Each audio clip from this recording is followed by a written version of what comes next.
It's fine. I don't care. I know. I don't care. I'm gonna put it on in a second. I'll do a. All right. I think we're on. Hey, I'm Herb Rosen from the Liars Club, and I am guest hosting Car Con Carne tonight.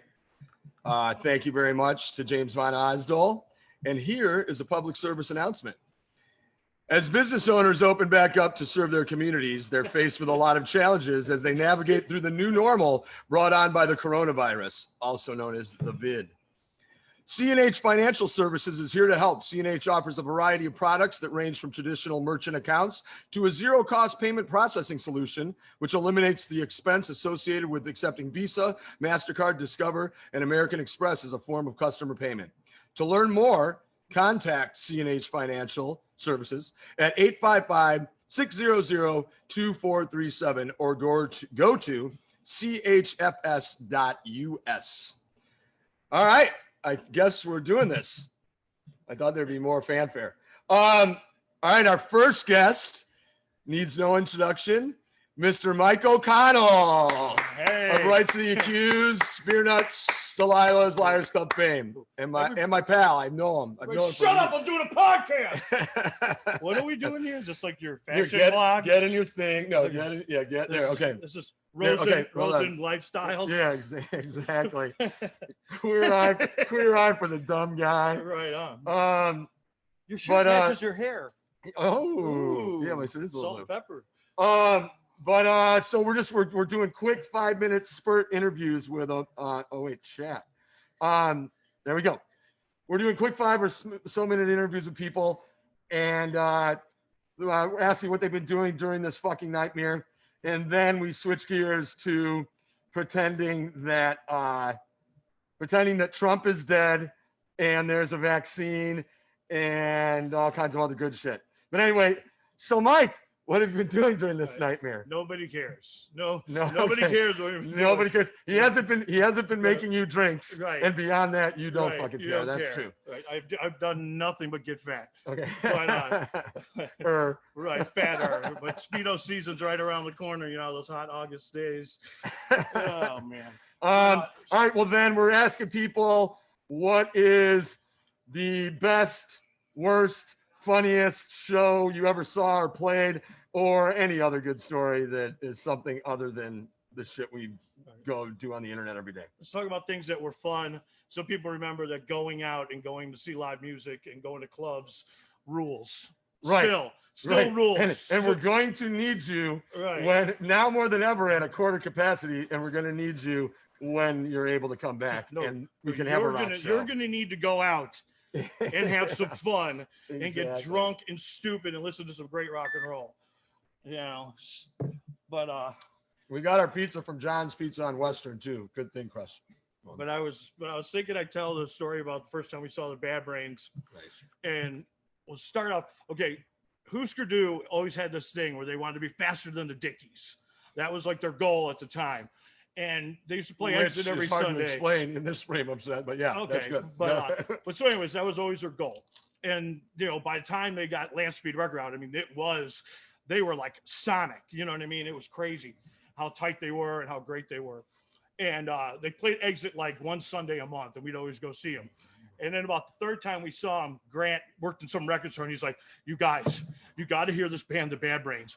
Like, they're from DC, and they're way faster than the Dickies. Like, you got to hear this." And stuff. So, of course, you know, we couldn't find the record, but Anthony Ilardi, original drummer for Rights Accused, he found the record, of course, you know, because he cut class and went to Wax Tracks every day. So he found it, and it was just a plain white sleeve, Pay to Come, best song ever. I mean, you know. Still. Yeah, so then it was only I'm supposed to say it in here. But so anyways, so finally they're coming to town and they're playing COD. And so we're like so psyched to go see them, you know, and we don't know anything really about this band. So we go and, you know, all 25 people that went out to shows at the time were there. And so they come out and they're all Rastas. and everybody's kind of standing there like, huh? And then they start playing, and they're just playing this super mellow reggae, like not like upbeat Peter Tosh, Mick Jagger. And nobody even knew that they were black at the time. Not even. Yeah, I mean, and let alone Rastas, and it's so they're just playing this reggae and stuff, and we're all like, oh man, and everybody starts talking like, well, I don't know, the guy said they're from New York, and I'm like, well, no, the Bad Brains are from DC, and it's going on and on. Hey, what's up, James? Are we fucking up? Okay, we're good, I think. Okay. But anyways, where was I? Okay. So from DC, they're playing rock. So everybody's like, no, they said they're from New York, and we're like, oh, the real Bad Brains are from DC. But we're like, we paid $5. Let's listen to some reggae. It'll be fun. So everybody's just kind of like kind of skanking around the reggae and stuff. And it's just like, and they do about 3 songs, but they're reggae songs, so they're really long. And then HR just is kind of has his back turned to the crowd, and he's getting like super into it. And then all of a sudden, out of nowhere, it's just bam, and he does the backflip like bam, and then they just go right into it. And I mean, everybody, all 33 people like in the place, and he just go ape shit crazy. Everybody's just going nuts, losing their minds and stuff. And they only had the 2 songs, so nobody even knew the songs to sing along. Like Ray from 6 Feet Under is like jumping on my head, and like everybody's just going bonkers, And I just remember being like, oh my God, this is the best thing I've ever seen in my life. It was just, because up until then, bands weren't like tight like that and like just so over the top, It was still to this day one of the best shows I've ever seen. And awesome. Right. It was just great. Yeah. I mean, it was great. And might add that how old were you then? Jesse! I'm telling this story, but Jesse's going to tell a story like, one night I was, when I was 11, I was with Candy Darling and Matt Dillon, and we went to see the Heartbreakers, and Joey Ramone bought me a beer, and Topper sat in and played drums. It was a nice story, Mike. How do we get people to watch this? Where can they watch this on? On Facebook Live, and go to the Car Con Carne stage or page. CARCON. Facebook Live, Car Con. Car Con Carne, CARNE. Yeah, exactly. Good to see you, brother. Yeah. Facebook Live. What's up, man? I'm early, right? Yeah. You're early. We're gonna do him live. We're gonna do Lucas live, and then you are right after that. I have 2 live ones, and then I'm going to Zoom. Up, right? Dave Catching. And Catching's right after you, I believe. Yeah. Awesome. Right, I'm psyched. Thank you, man. Right, and you can go. I mean, that was pretty much the story. You're like a pro now at this shit, kind of, right? Because I just did Zoom for the first time today. Yeah, it's a weird thing, but it works. Yeah, we did a Green Door party on Zoom. Let me see. Yeah, right. Fuck yeah, we will. Excellent. All right, yeah. So Mike was on about the first time he saw the Bad Brains at COD. Oh wow! And nobody knew. It was right after they did the Rasta, and nobody knew that they were black or that they were Rastas. And they started with reggae, and it was like, oh wait, is this? I guess this isn't the right band, blah blah. And then they just exploded, and he was telling everyone to go nuts. Yeah. To this day, for real, one of the best shows I've ever seen. They just floored everybody. Oh really? Because that was them, and I think the Cro-Mags were the bands that were like, every one of us has to get back in the basement and start practicing. Like, you know what I mean? They were like, oh, we're really fun at playing fast, but it was like, oh no, we've got to get our crap together, man. We've got to get it together. Doing it right. Yeah. Doing it right. Yeah. You better start rehearsing and writing some better songs because yo ain't cutting it. Well, actually, Jesse, since you're here, fuck it. Are you good? Yeah, I'm good. Yeah. We'll do you. And then because the people are running late live, so let's do you. Okay. So, Jesse Malin, old friend of ours, singer, songwriter, solo artist, DGeneration, Heart Attack, owner of any club that's worth a shit in Manhattan, not Brooklyn, and he's here to help us out with this thing tonight. And so we're saying the first thing, what have you been up to while this nightmare's been going on? What do you guys have going gig wise, fundraising wise, whatever causes? And then after that, what's the best, worst, funniest show story that you played or saw? So okay, good. Take it away, brother. Good to see you. I've been keeping us busy, Herb. It's great to see you. I know we've been texting a bit. Yeah. New York was really weird and dystopian, Mad Max, freaky, place for a while. Right. There's a little bit, but people are still keeping their distance and being safe. A lot of people, a lot of my friends. I've been trying to write. At first, I was kind of depressed, losing 100 gigs, so I couldn't really do anything. I learned how to be on the to do these Zoom things, and I learned today. yeah, and, I started doing a live stream from my apartment, which then led into doing it at the Bowery Electric with the band at distance, Right. and having different. That last one, man, it sounded and looked great. Like really, you guys got it down. It was great. Yeah, it's weird at first just playing, the cameras, like I said, you're a cam girl, but you kind of get used to, knowing that there's people there. You feel that people are there. You don't, but sure. Doing what we do, we feed off an audience. Yeah, it's the vibe. Yeah, it's back and forth. Fuck yeah. But doing it alone was strange. Like when I was doing my apartment, there'd be no applause between stuff, and you'd be like, all right, here's another story. Here's another story. Right. With the band there, I can crack the band up a little bit, and so we've eased into that, and that's been nice. Working a little bit slowly on finishing my next record. I haven't gone into a studio yet. Okay, sure. That I've been involved in that we started up in the 90s and early 2000s and whatever. Most of them are closed. One is selling through a window, well, actually two are, but the others, the live venues are just closed, and we're trying to urge people to, sign up for Save Our Stages. Yeah. And get to Congress because they're going to vote this month. For that Restart Act. Independent venues, to finance and give some money to help out around the whole country. Like they just gave $2 billion in Britain to help out live venues. I saw that, yeah. And as I was going to say Liars Club, that's where I go. It's my favorite fucking place in Chicago, and I love Chicago, so it's saying a lot. First went to see you with Todd Youth and Jack Flanagan and all those guys. Actually, well, with Jack and the DGeneration guys, we played the Riviera with the Ramones opening. Right. And then we came over. I think we might have went to the Green Mill and then Liars Club, and now it's been 100 years later, and my liver's still holding up. But so ours almost. Yeah, the last time we were there, I had so much fun with Joe Kelly and everything. And absolutely. I talked to Joe earlier, and he said to say hey. Oh, cool. Well, and then I don't know, gig wise, like it's hard to think. So many. I obviously a lot of times when people ask me, I tend to go with the Bad Brains thing because when we saw them for like $2, it was from like outer space, and to see something like that, it changed everything. Because I didn't get to see the Ramones and the Pistols when that came out. I was late to that because I'm a little younger at the time. But weirdest gig. I'll tell this one because you might know it, but, being a Kiss fan, we're close in the same age and have the same path, I think, from like Kiss to punk to hardcore. As a kid, I would have probably cut off a digit to meet Kiss, to be in a room with them. I played the talent show, I spit ketchup, we dressed up in Queens, PS 193, first time on stage, rock and roll night cover. It was a big fan. I was in the Kiss Army.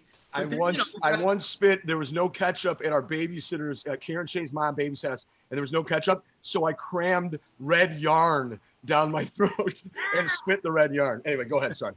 And I was just so into this band. It was like everything. We waited for every magazine to come out. We would go to these shows, didn't have a lot of money. You're watching from the, the nosebleeds at the Garden and the mezzanine and and then the 80s came, and with hardcore and being in bands like my band Heart Attack, we were able to be right there in the front and be part of it. Absolutely. I wasn't so into those big gigs and in those arenas, and Kiss kind of got a bit shittier during that time, and they took off the makeup. I wasn't a fan. Nor was I. The original lineup, it was a New York group, but it was a progression for me being a fan. Like, I liked Kiss. They were from the neighborhoods that I grew up in. Right. It was like a story of these guys, making it. There weren't many rock bands out of New York that made it. And then from Kiss came the Ramones. They wore the jackets that Fonzie wore, and they had chanty songs with floor tom beats like Kiss had. So it was a good progression for me. And then with hardcore, we saw through all the bullshit. But in the 90s, I guess or like 1991, I was really fed up with the funky kind of, bands and this hip hop kind of like metal raps, like rock and roll. Sure. New metal. Yeah, absolutely. Me and my friends, that would be like the kind of band we'd want to see when we were kids, even though we missed out on the 70s. And I just did it for fun. I used to do this earnest songwriter thing, and like this band I had called Hope, but then I made DGeneration. It was like a joke. I'll take off my shirt and I'll, live out my Steve Bader fantasy. And that became fun as like a thing. It worked out okay. Yeah. So then we got some record deals. Well, kind of okay. Yeah. And next thing you know, our second record is made, And we go out to an Italian restaurant dinner, me and Danny, the guitarist, and our manager and our label guy says, well, we got this tour for you, 2 weeks with Kiss. Right. You're doing the country, and then it's like, Kiss, all right. And then they tell us it's with Ace and with Peter, and it's going to be like 1970. Like that first reunion, the 96 one, right? Yeah.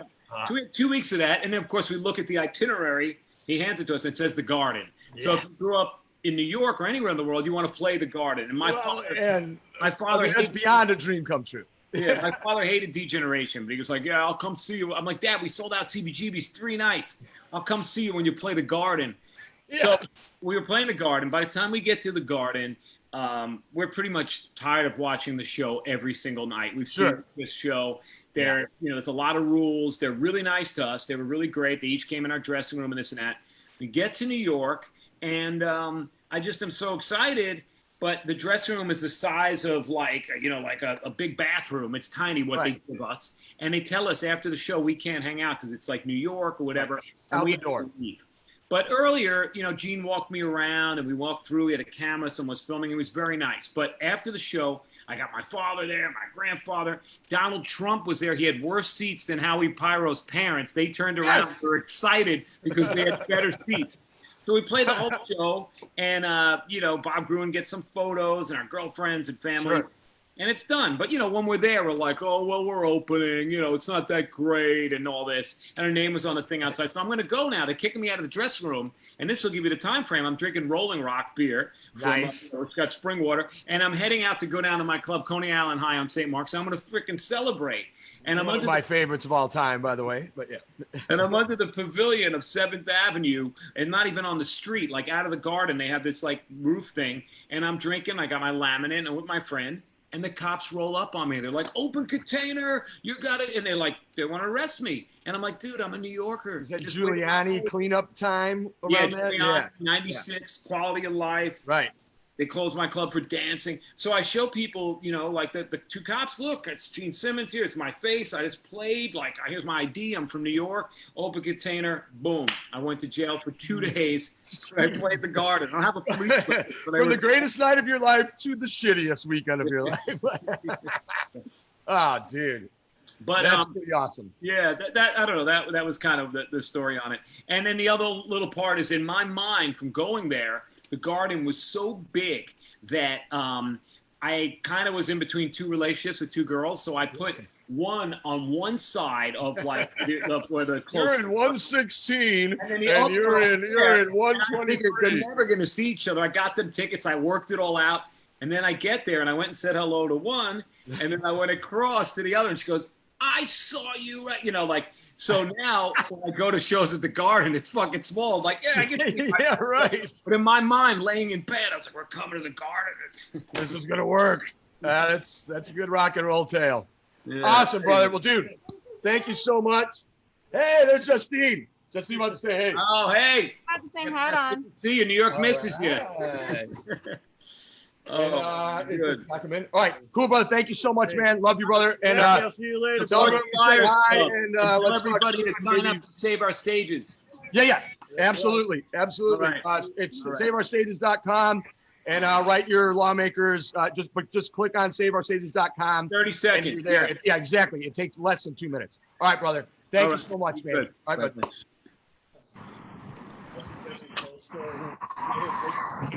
Hey. Oh my God! Wow! Look at seamless segue. Scott Lucas of Local H fame, wearing straight from Forbes magazine, wearing a Liars Club mask. Nice. Very nice. That's kind of the cyborg one too. Are you on your bicycle?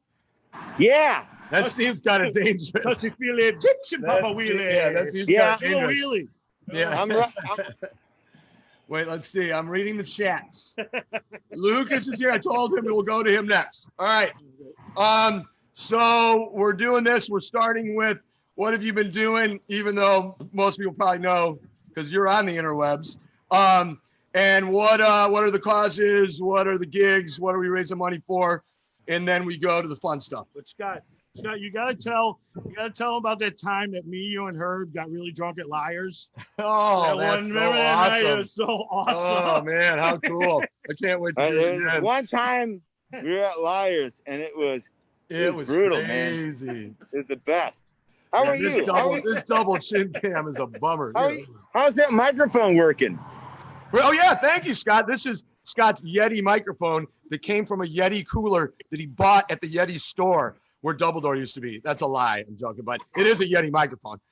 He wouldn't frequent that joint. Do you feel like David Letterman with it? You people wouldn't understand. Yeah. How do you like this Abe Lincoln face mask deal? Not It's bad. pretty good. I'm really into it. I got nothing to say. I think everything that Jesse was talking about was civil, and Save the Stages is the way to go, right?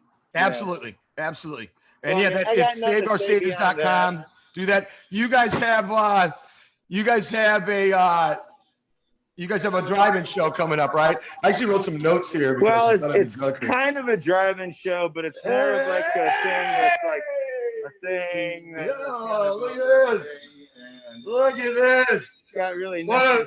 What a surprise. Oh, I can't believe it. Look at the technologies. Look at the technologies. It's amazing. Oh my God. All right, now get up the zooms and get in our shot. You're right there. We've also got the Kiss Carousel going. I'm on the internet. Yeah. I'm on the internet. Oh my God! It's like two mirrors. It's like looking into two mirrors. It's like she told two friends, and she told two friends. Can you hear the feedback? God, amazing! It's like that movie with Time Zone. Hello? Hey, Scott. Oh, okay. Everyone, I told you. I'm scared for real. All right, get in the shot. Like, Get in the okay, I'm getting shot. out. Oh, no, you can get in. You'd stay. So, All right, you're in the shot there. Okay. so is James completely bummed that he No, he better not gave be. the reins to you? I know. How could he be? This is James, great are so you far. completely? Hey, what's happening, gents? Hey! I finally get to see you. Yeah, this is really high tech. Watch out, brother. Yeah. We're on the internet. We're on the The interwebs. interweb. Can I put on my mask just to be safe? That we're Yeah. Oh, dude, there's already so much spit on you. You maybe should, or just rub your screen. I saw it. The CDC recommends rubbing your own screen, amongst other things. You've got so much spit in that thing. You can just go. All right, so Scott is on his story, about to tell his story of best, worst, funniest show you saw or played or whatever. So we're letting him go. And then I believe you're next. Let me see. I've got All of them. All right, Yeah, Dave. yeah. Dave, you go. No. You go. He just got here. Dave. Fuck off. Come on. No. Yeah. You got Dave Ketching here. You want to go? You want to go first? All right. What are we doing? That'll come back. Guys, He's here I'm not live. going anywhere. He's here live. We'll do you because you're here. I actually, dude, the amount of homework I learned how to do Zoom today, and I started calling people yesterday, as you know. I And look, taught you how to do yeah, this. shoot, yeah, Lucas already. And here's my notes. which Nice. I can't read, nor can anyone else. I do have a bit of a schedule, and we're almost on it. But anyway, hey, this is David Ketching, our good friend, owner, operator, partner, Rancho De La Luna studio, and Mezcal, soon to be relaunched, correct? Correct. And guitar and engineer on more good bands with good bands than you. We have time to list, but And a very good friend of yours, and I've been very lucky to have known you for a long time. now. dude, so happy to have you here. Love you, brother. I Absolutely. know, man. I miss you a lot. I would have been there a couple of weeks ago, actually. That's what you said, and I mean, it's just If you would have come, you would have had to stay for 2 weeks alone, and then I mean, they passed that thing where, it's a nightmare. Anyway, so what have you been doing? What are we supporting through this nightmare? And then we change gears, and Trump is dead. There's a vaccine and other good shit, and you tell us a good story about a fun show, the best, worst, funniest, whatever, blah blah blah. Take it away. Well, I've been really busy recording a lot of stuff here. Luckily, I have a recording studio, and since people are social distancing, I've had the place to myself. Sure. So I've been hanging out with my girl and my dogs and recording as much as possible. We've been finishing up a Mojave Lords record and an Earthlings record, Nice. and working on a solo record all at the same time, because now it's been 3 months. three and a half months. Very You cool. know? And are you doing band projects where people are coming in and tracking separately, or No. it's not even? Yeah, and that's not the vibe there. That's you want to do like a live room vibe, right? Yeah. Yeah. Well, also everybody I had starting in early March postponed. Sure. You know, Yeah. and now I'm starting to get a few people interested in wanting to come back, but I'm not really sure how that's going to work with stuff. I'm not in a huge hurry to be around people. No, I get it, man. Absolutely. We've got a thing set up out back, and then outside, and then we're allowed 24 people in here, and it hasn't even really been an issue. We're getting like a dozen, 15 at a time, whatever. And Yeah. but we're enforcing that stuff. And the one we're going strict along all of it, but the one bummer is 11 p.m. they're making us close. And Really? we're more of a late joint. Yeah. So that's kind of, we open earlier, but it just kind of doesn't, it's not what we do. None of this is what we do in any way, shape, or form, on your end, on my end, any of it. So yeah, it's kind of fun. No, it's been really hard on all of us, like everybody, basically everyone I know is a musician or restaurant or bar person. Right. Yeah, exactly. Or all of the above. Industry. Yeah. Yeah. All of the above, actually. Yeah. And it's just really slowed down everyone. But, things are looking like it, things are crazy right now, but hopefully something will change for the better soon. That's what we're all hoping for. I mean, the fact that you were actually able to have a few people in is cool. It's, it's great to see people more than anything. And, it will eke something out of it. And trying to stay positive about it. Fuck yeah. Yeah. All right. What's your story? What's my story? Yeah. Which story? Best gig, worst gig, funniest gig, just a good that you played or saw, or just a good anecdote for us kids. Well, I've been very lucky to play many great shows. One of my favorites of late was playing with you at the Liars Club on Halloween with the beer nuts. That was a good one. I got up and played a couple of songs with you guys. That was really fun because Halloween in Chicago is one of the best, and with you and the Liars Club. Yeah, that was a fun one. I was soaked in much beer before I got on stage, and then exactly. much more. And dude, weren't you rocking like a semi like daishiki deal or something? You I had was. some big like that. You might as well have been like wearing a wool carpet soaked in beer. Yeah, that thing probably weighed 80 pounds by the end of the night. I was like, but it was really great because that was one of our earliest launches of our mezcal, and Bingo and I were there the night before. Oh, that's right. I forgot we did that. That's why we were a little hungover that Halloween. That was like a big deal for us because we had done 2 parties in New Orleans the night before, and then flown there and hung out with you, and you were our launch in Illinois, and it was really fun. Yeah, that was a good one. And the beer nut set was amazing as always, and I saw a lot of great friends. And that was one of my favorites of late. But I've had so many. I mean, I've been very, very lucky with many different bands that have great shows everywhere. Definitely. Very cool. And actually, on that note, I forgot to ask you, so what's going on? Is there a time frame for the Mezcal, for the Rancho De La Luna Mezcal? Yeah, it's the production is in production and getting packaged up right now. Obviously, everything got pushed back because of everything everywhere. So we're hoping to be back in Illinois. We are hoping by first week of August. Oh, great. Okay, cool. We'll talk about who's distributing and whatever, where I can order it off the air. But yeah unless you plug, but I'm sanitizing. Nice. Because I blew my nose.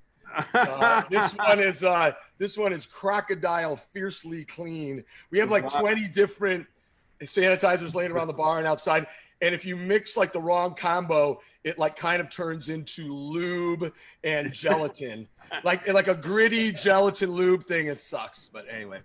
Well, what time are you guys opening? If you have to be, we're opening on the weekends at 3 out back, and then on weekdays 5. So we're doing 3 to 11 and 5 to 11. But to be honest, we're not getting very many people until like 6 or 7.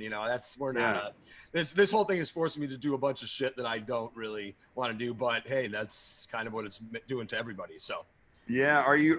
Have you seen a lot of friends that have? Yeah, no. Like our good crew has come out. Mike hasn't been out in a while. He came for this.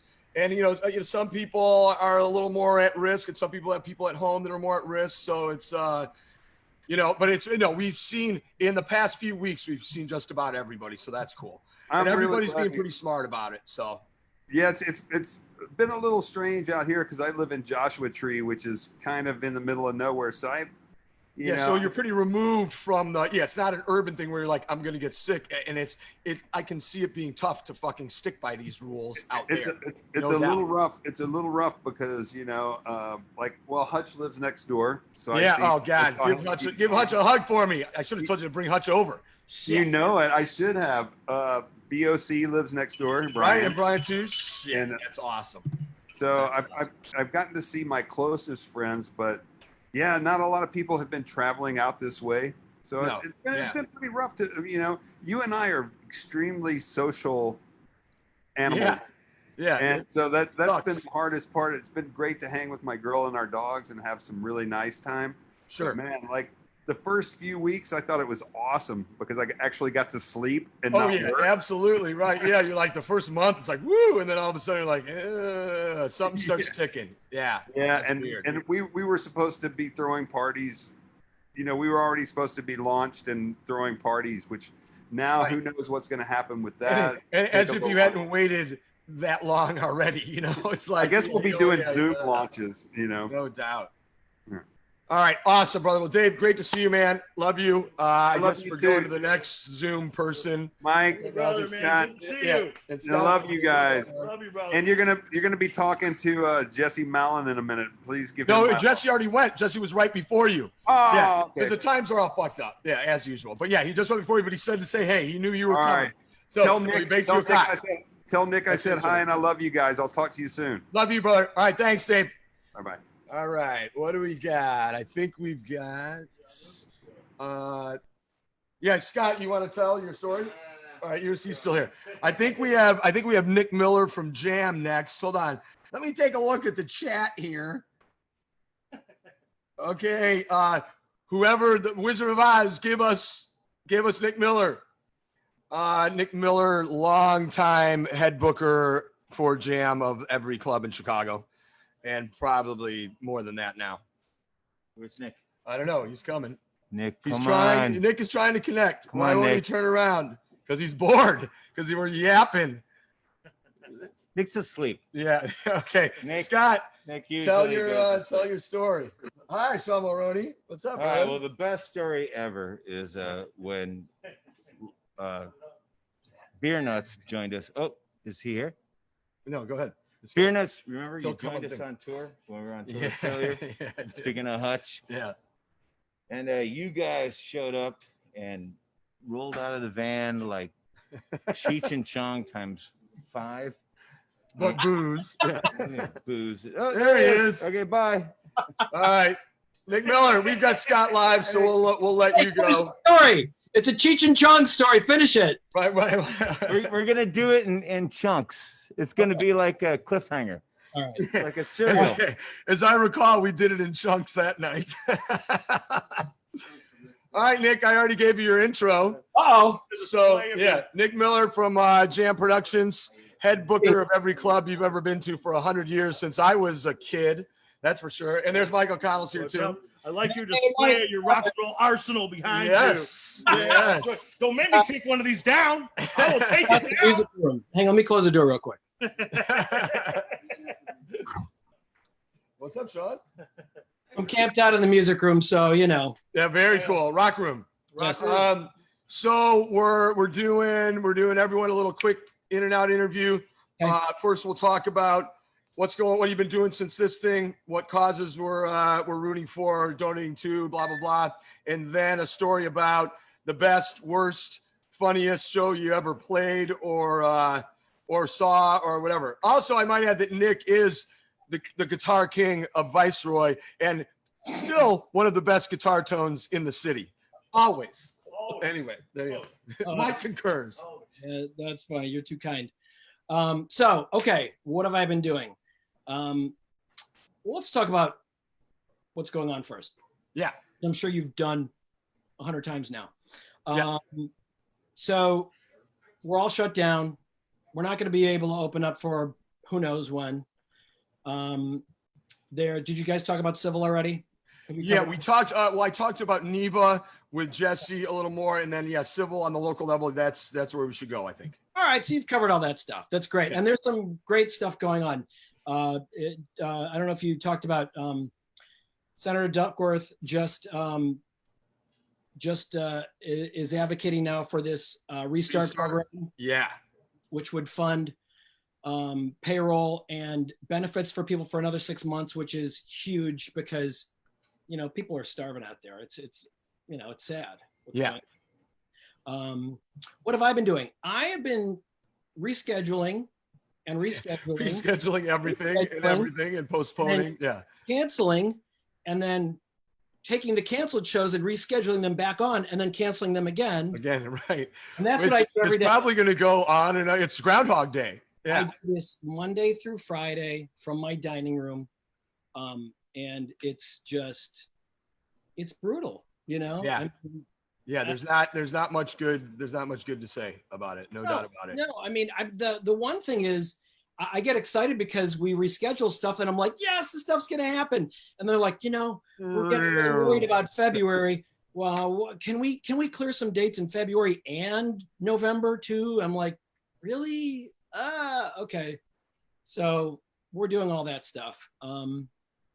But we hope to get back to work as soon as possible. I was hopeful that we would be able to start having shows before the end of the year, maybe late November, maybe right. December. That's what we were hoping too. Yeah.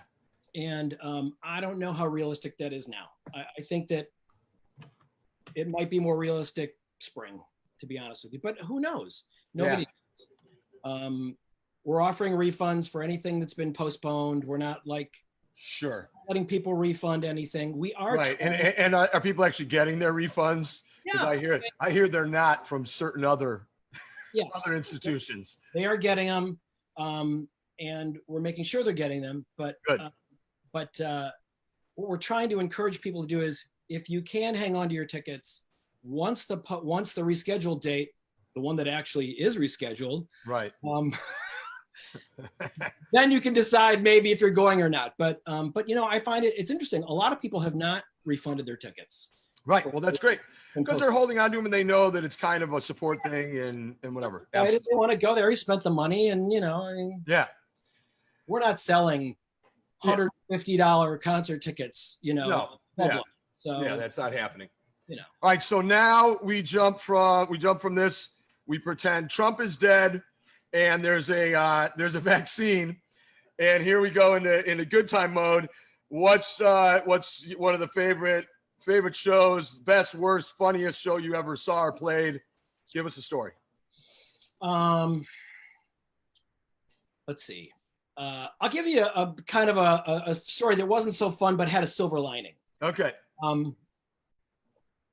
So the last show I did with the Stone Temple Pilots with Scott Weiland, right, was busy scheduled for the Riv. It didn't sell well enough, and we worked with the band and their agency to get them to agree to move the show to the Vic. So right, we're doing the show at the Vic, and Scott Weiland is fucked.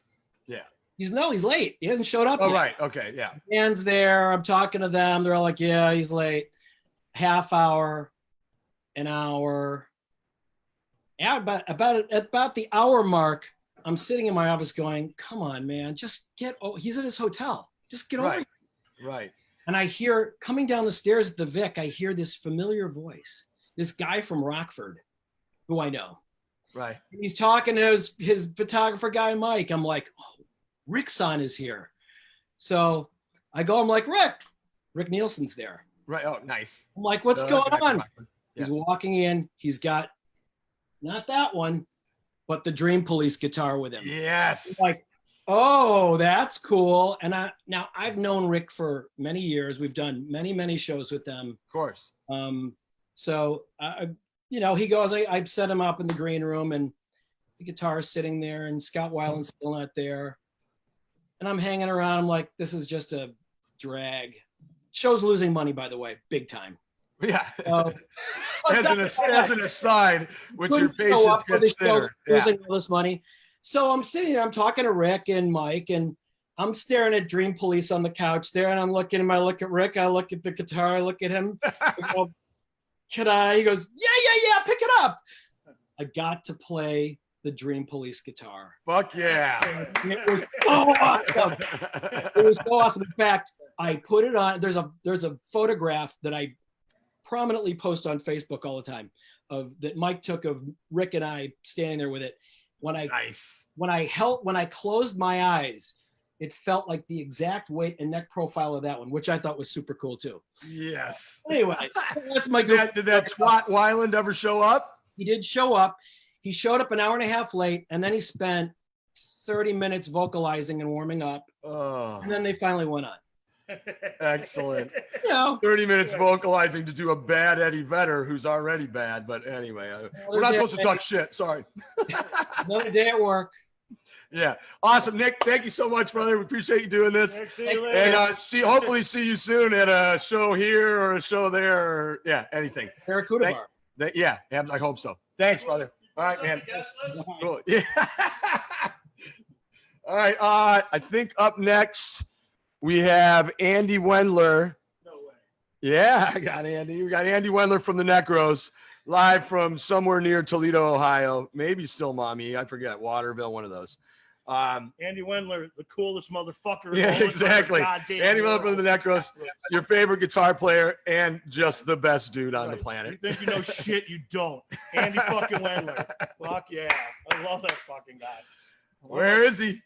Who cares? Where is he? Who cares? You got talking me? about it. Yeah, there we go. Right. Mike and Herb, my man. What's up, brother? Well, Mike's here. Lucas is trying to get it. I see O'Connell. Dude, One of my greatest achievements, leading you guys when you were just young children. For real. For the rest of your lives. Young children. I was glad you held your hand over that freshman first year step. when I met you. I wasn't even to high school yet. Well, I remember, I remember being like, I think I was 16 or 17, and I was at Barry's, and like, I don't know, he was turning like 23 or 24, something like that. Right. And I was like, dude, you are so old. I'm like, what a bummer. I was like, ouch. Exactly. Anyway, how the fuck are you, man? What's going on? What have you been doing since this? We're gonna do. What have you been doing during this nightmare, which is the boring, shitty part, and then we get to the good part. A good story about the best show, worst show, funniest show, whatever. I mean, you have 1,000 that are better than anyone's here. So working from home, which I thought would be great. And then about 2 months in, I was like, oh my God, I'm going to stab myself in the eyes. Right. It's just too much. And I think the last live performance I saw was Brendan Benson and Jack White did a little acoustic show up at Third Man. Right, like a little thing. And it was a great time. And then like 7 days later, I'm like, I don't think I'll be going out again for like a year. Ever. Yeah. And it was kind of messed up. I see Also, that, quick plug, L7. For the people who are into Detroit music, L7 has a full-length album coming out on Third Man. Corey Clark, L7? Yeah, the L7 with Larissa. Steve Shelley was instrumental in ushering this thing along. So anyhow, got that out of the way for my pals. Well, yeah, and Jack White is re-releasing all that old Detroit shit. Right? Yeah, he's been doing a ton of stuff. Yeah, Dave Buick. Is Barry ever going to let him do the Necros stuff? Or what's the deal? What's the holdup? I have no idea. Right. Man, that would be an internet onslaught if that shit was re-released. Well, it's all about the internet. What are you drinking, sir? I've got a Budweiser and I have an empty Maker's Mark. Stella Artois. Ooh, Stella? Because it was in the fridge. That's how long I've been bartending. Yeah. I can tell from the I know you can bottle. across the internet. You can pick up my beer. Yeah, and then I just had a little Grey Goose in here because nice. I'm a passe early 2000 yuppie. Beautiful. All right. Well, give us what's your story? Which one are you? There's so many, man. I don't even know. I thought about this. There's really so many. I think the best story, because listening to Jesse earlier, I was thinking about the hardcore days. We used New York as like our fishing cabin almost at one point. Sure. Where like at least once a month we'd pile in the van and go to New York. Sometimes we had a gig, sometimes we didn't. We had places to crash and stuff. But I remember this isn't really a gig so much, but I remember once we're all operating well without the realms of sanity at this point in our lives. Right. We stopped to get gas, and I stole the lid to a toilet and put it in the van. And then by the next stop, that had become, we have to steal enough parts to build a toilet in the van by the time we get to New York. So we get to that giant bridge over the Susquehanna River in Pennsylvania, and we give up, but we've got a bowl and a tank at this point, and we decide we're going to throw it off the bridge. So Highland's driving, and he's looking over at me, and I'm in the passenger seat, and I'm with the door open, and I'm trying to throw it out. Getting ready to hurl it. We look forward at the same moment, and there's a car in front of us stalled in the right lane with like 4 kids' faces plastered against the back glass at this van barreling down at 70 miles an hour with this giant man leaning out of the passenger door trying to throw a toilet off the bridge. So but we avoided any trouble, but that was great. That's one that the kids should maybe try during COVID. I think that would be definitely a good thing to start collecting toilet parts and be cool, like people on this podcast. Do it for the vid, man. Yeah. Do it for the vid. But other than that, I mean, there's been so many great shows. I mean, the early involvement with the Misfits, virtually every show had some hilarious something went down. But probably the most exciting show in the most compact part of time ever, Minor Threat at the Freezer, when these guys came in and tried to start fighting with people, and Randy and Tim King, who you will all be seeing very soon in the Detroit documentary, went out, and I swear at one time I saw Randy King like beating up like 7 hillbillies at once, just like Jason Statham in a movie. I mean, like turning around, elbowing a guy, punching another guy while he's holding the guy under his other arm. It was amazing. So awesome. There you go. And the gig was great too. Of Negative course. Approach and Minor Threat, you know. And the King brothers just thinking it was fun. Like, oh, yeah, right, like, right, like, yeah. Very, hey, what's up, hey, Andy? What's up? Oh, right. Oh, hey, very routine, very routine. Well, I'll tell you, the first time we met those guys, we were so scared when we found out they actually liked the hardcore scene. We were like, yes. Yeah, right. They're on our side, thank God. All right, brother. We're of course running way behind schedule. Cool. Love you and thanks so much. And tell everyone we said hey. Give Eric a kiss for us, and we'll talk to you soon, man. Stay healthy, guys. I hope to see you real soon. Yeah. Can you see? Bye. Yeah, you're on there. I don't know, dude. I'm not on this shit. All right, brother. Thanks, Andy. See you later. Tell Lee hey too, the kids. Will do. All right, who's next? I think we've got. Sorry, Sean, you're live, so you gotta wait because we're oh shit. Hey, Nate. All right, we have Nate Cook from the Yawpers. Are you in Denver, Colorado still? I am, yeah. All right, you're going to be here tomorrow, much to my dismay. I'll see you on Wednesday. But anyway, Nate's the front man, singer, songwriter, guitar player, bane of my utmost existence from the Yawpers. But hyper talented, hyper smart pal of mine. So, all right, so we're doing, what have you been doing during this fucking nightmare? And then we're switching gears. There's a vaccine, and then you're telling a good story about a gig or whatever. So right. Take it away. Honestly, I haven't been up to a whole lot, and I fucking love it. It's fucking great. I'm having the best pandemic. Yeah, everyone's loving it until that 600 stops in 10 days. Yeah, totally. That'll be what it's fucking. Poverty. Yeah. No, I've just been fucking. I've been trying to write. We've been getting a studio up off the ground here in Denver, and then I don't know. I've kind of turned into a bit of a pussy. I've been like biking everywhere and shit, trying to lose weight, like a So that's all right. I'm sure that's pretty crowded in Denver. Yeah, it is a bit. How about you? What have you been up to? I've been bumming out. No, just they're letting us have 24 people inside. We've got a makeshift thing outside that's going okay, and just trying to eke something out from that. And I didn't drink. I drank like twice in the first 2.5 months, but now I'm catching up quick. And we're doing this, and this is kind of cool. And did you guys? So you guys did a big reno at the Liars Club, right? What's that? You guys did a big renovation at the Liars Club, right? Yeah, we did. Gary did all kinds of space. It looks on this. Super cool. slutty. Out back is cool. Yeah, and it's gonna be good. And there's more. And the guys' bathroom has a new floor, a new toilet. Like it's almost COVID compliant.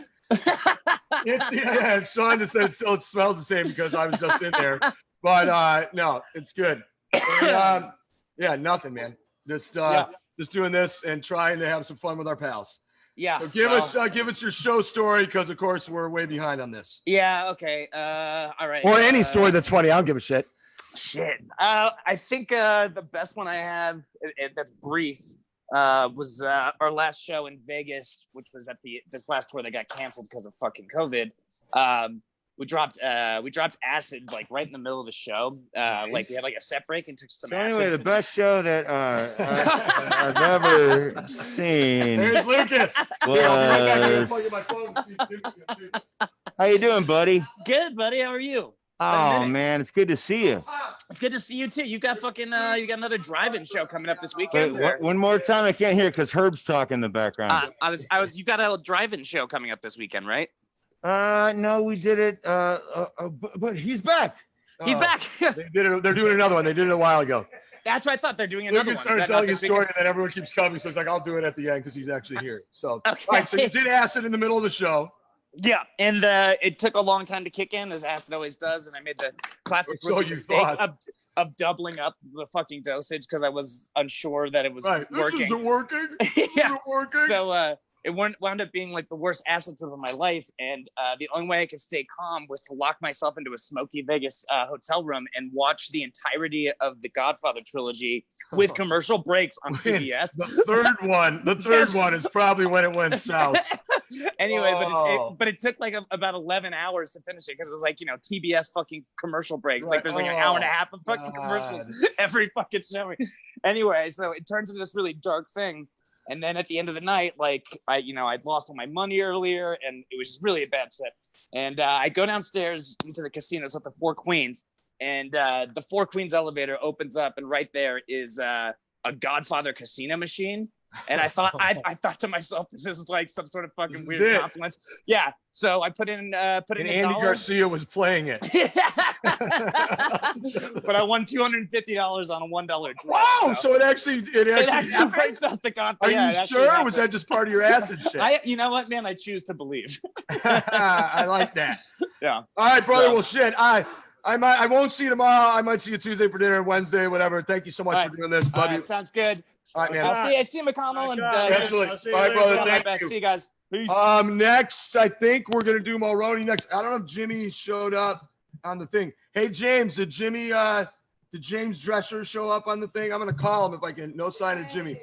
I need to charge my phone so I can fucking call him. My phone's dead. So here we'll have Lucas do the rest of his best gig story, and then I'm gonna charge my phone and we'll get Sean, and then hopefully we'll get Jimmy. What's that? Herb doesn't understand phones. Let me sit down and talk to everybody.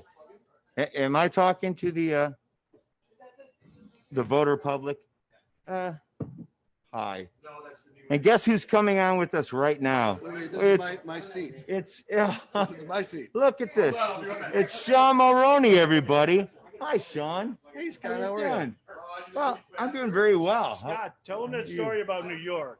All right, so there Wait, was. are we Time when talking we were all about? drunk in New York? Are we talking about New York? Yeah, I've got some New York stories. All right, so there was this one time we were in New York, but it was when New York was New York. You know what they say, Yeah, right? when you could still buy stuff on the street in front of St. Mark's Church. Well, yeah, sure.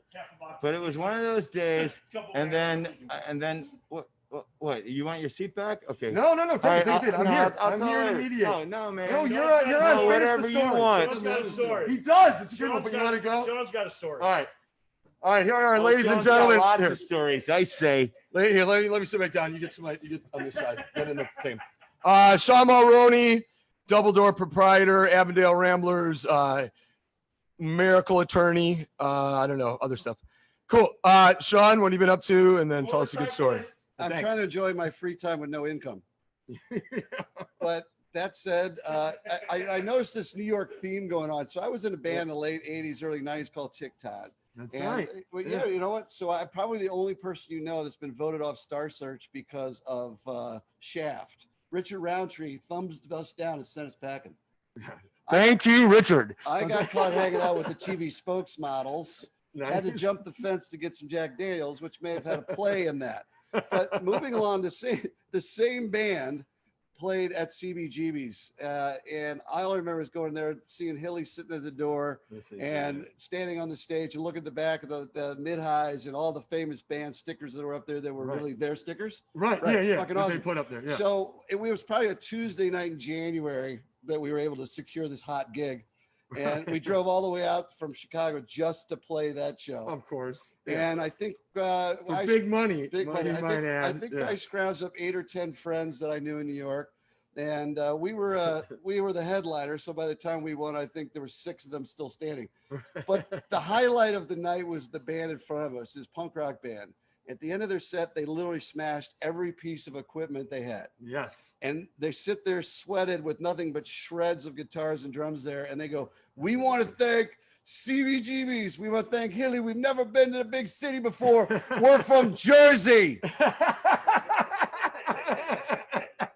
Do you remember the name of this combo? I don't, but I remember. I haven't told that story in 25 years. That's So that's great. my rock story. You guys keep rocking on. I like that. Thank you, Sean Mulroney. Excellent. All right. We're trying to get my fucking phone won't charge. We're going to try and get Jimmy on the phone and see if he's going to do this. We'll at least get him on the phone. Mike, talk or no, Well, Lucas, tell your story. in the meantime- yeah, here, hold on. In the meantime, I'd like to tell my story. So there was this one time I was in Phoenix. And the thing about Phoenix that a lot of people don't know is We played Phoenix. CB's when I was in high school. Right. Yeah, we were Yeah, we were opening exactly. for Flipper. Yeah. I was Go like on, 16. go It was on. great. And so I'm like, oh my God, we're playing opening for Flipper. And it's like a sold out show. And like, I'm in high school and I bought some really cool creepers. Like I was like losing my mind. And so we're playing, we do the show and people actually don't hate our guts.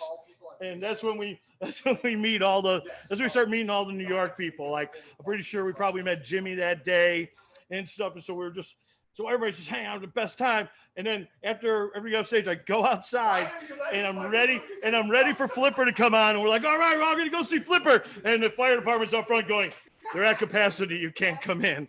So after the show, we just got kicked out. And then saying this was back when the Bowery was bad. And all these bums are just standing there trying to pass us bottles of wine and stuff. Oh, Scott, I'm sorry. Did you want to tell a story? Come on, go. Oh, shit. Well, Oh, shit. that reminds me of this time that I was in Naperville, and we ate at the Taco Bell, and Naperville used to have a Taco Bell. Do they have one anymore? I don't know, but Naperville had a Taco Bell, and it was crazy.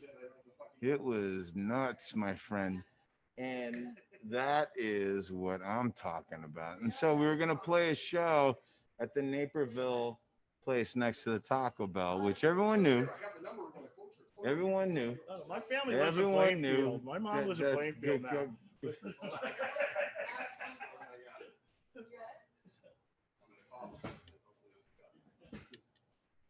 All right, well, Tell the Rochester story. Come on, tell the real story now. Yeah. all right, so Herb was in a band called Beer Nuts, and we were on tour with Failure, and we basically played a lot of our chips to make sure that Say hey to Troy. hi Troy. We played a lot of our chips to make sure that Beer Nuts could do at least 1 week with us, and it was a bad move. It was a bad move. I'm not really good at cards or poker or anything like that, but it was a bad move. Anyway, so the van shows up and they all tumble out and they're all fucked up. And so they start the sound check and it's hilarious.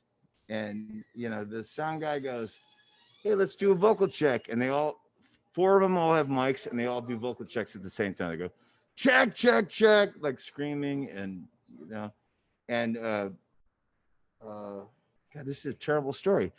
And where's Herb? So Joe Kelly has a mic that keeps shocking him, and he's playing 13, and he's like, wow, wow, and every time his lips touch the mic, it shocks him. But unlike mice, he doesn't understand.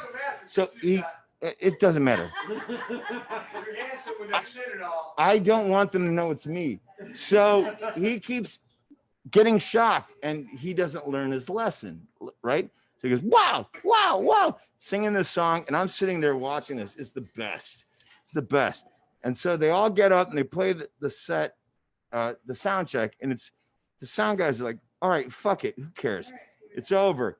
And then they all leave. And then Joe Kelly is setting up the Beer Nuts banner behind. And I walk up, I go, dude, you can't set up a banner.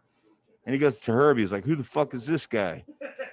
And Herb goes, oh, yeah, it's the guy from Local H. What? Anyway, so Herb, and so Joe's standing on a drum throne, right? Standing on it, which is for anybody who sits on a drum throne knows it moves a lot like that. So he's standing on there and he's like this. He can't get it up there. And Herb's trying to help him. And then Herb's like goes, and finally Herb loses interest. And then Joe turns around and goes, Herb. And then the fucking drum throne turns and Joe goes head first into the drums. And boom. And his feet are sticking up in the air. And the sound guys hadn't turned the mics off. So you could hear it through the PA. So he's sitting there and Joe Kelly's sitting there and his feet are up. And you can hear him through the PA going, oh.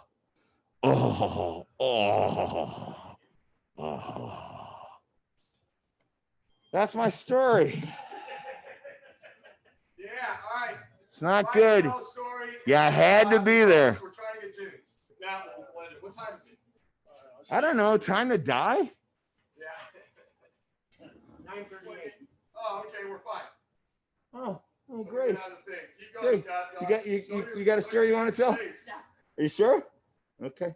Well, she does. She does. She got a lot of stories she won't tell. I'm sure. So the other thing. So where's James right now is the question. We're waiting. Where is James? Why can't he be doing this? Anybody want to hear my Lemmy story? He's not supposed to be there. He's not James isn't there. He's not supposed to be there. Yeah, what I'm asking is why is this happening? It's Lemmy. He clearly wanted to share this. I got a Lemmy story. Oh. I do have Lemmy Oh, story. you've got a Lemmy I got story. a Lemmy We've story. all got Lemmy stories. Everybody's got a Lemmy Yeah. story to tell you. This mine sucks. Lemmy's my dad. Go. All right, one of my favorite stories from Dumbledore involves Lemmy, and he was playing there. Wait, what? One of my favorite stories. At any rate, Nate says, "You want to meet Lemmy?" So down the dressing room, You said no. down in the dressing room, he's already through bottle number 1 of Jack Daniels, and there's things are working pretty well after the show. And I walk in, I don't know really, do you call him Mr. Kilmeister? You call him Lemmy? I guess you all know that he has that mole on the side of his face, which from all of my childhood memories is about the size of a small bump. But at this point, towards his twilight years, it's about the size of my little finger. So it's sticking out like this. So I look at Mr. Kilmeister and I don't want to look at it like I'm staring at it. So I look down, but I didn't realize his cock was the size of about 12 and a half inches down his skinny jeans. So I looked at his lap. I can't look at his lap. So I go, oh shit. And I look up, oh shit. I go, so I'm literally staring off into the sunset, if I will, trying to talk to Lemmy, one of my idols. Like, what do you say to a guy like that has that going on? Nicest guy in the world. So that's my Lemmy story.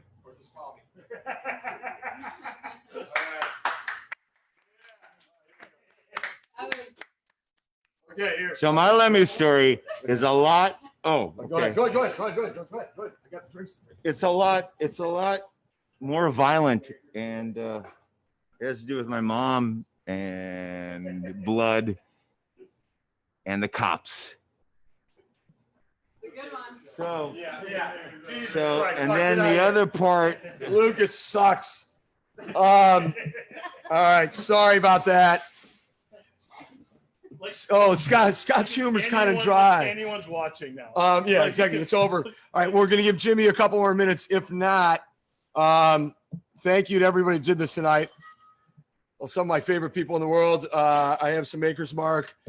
We're here at the Liars Club with 24 people every night. Come see us. and the rest of these and the rest of these people should be awesome. Lots of rules too. Oh wait, pull back from the mic. I'm looking at the chat. It says pull back from the mic.